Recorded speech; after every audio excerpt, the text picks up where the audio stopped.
Dans cette vidéo, tu vas pouvoir travailler ta logique et ton calcul mental grâce à cette troisième énigme. Et comme vous êtes nombreux à me l'avoir demandé, il y aura en plus sa correction pour savoir si vous avez eu bon. Allez, c'est parti. Voici l'énigme, voici pardon l'énoncé de cette troisième énigme.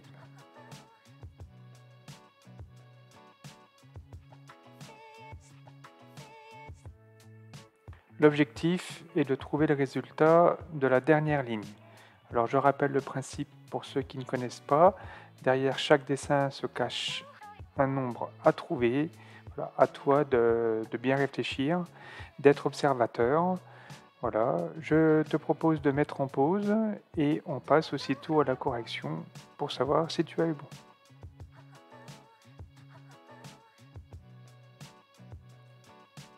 Correction. Alors, il fallait trouver 56. Voilà, félicitations à ceux qui ont trouvé ce nombre. Et pour les autres, rassurez-vous, je vais vous montrer comment il fallait s'y prendre pour trouver ce résultat. Alors, on va commencer par la première ligne. Je pense que vous avez à peu près tous réussi à trouver que derrière chaque paire se cachait le nombre 10. 10 plus 10 plus 10, ça fait bien 30. On va passer à la deuxième ligne. Donc on sait que la paire de chaussures vaut 10.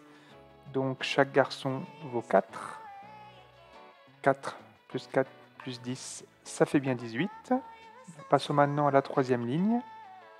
Sachant que le garçon vaut 4, on en déduit que les deux cornets de frites valent chacun 6. 6 plus 6 plus 4, ça fait bien 16. Concernant la dernière ligne, alors là, il y avait plusieurs pièges à éviter. Tout d'abord, il n'y a qu'une seule chaussure, donc ce n'est pas 10 mais 5, et il y a un seul cornet de frites, donc ici ce n'est plus 6 mais 3.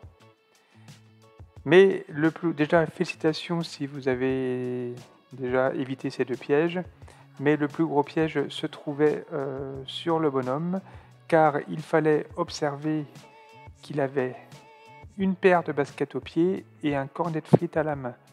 Ce qui fait que le garçon ne vaut plus 4, mais 4 plus 3 plus 10, ce qui fait 17. Le calcul à faire pour la dernière ligne est donc 5 plus 10, 7 fois 3. Il faut aussi se souvenir que la multiplication elle est prioritaire sur l'addition. Voilà, donc je vais faire 17 fois 3, ce qui fait 51, puis 5 plus 51 qui fait donc 56. Voilà comment il fallait s'y prendre pour trouver le bon résultat. À bientôt dans une future vidéo pour continuer à travailler ta logique et ton calcul mental.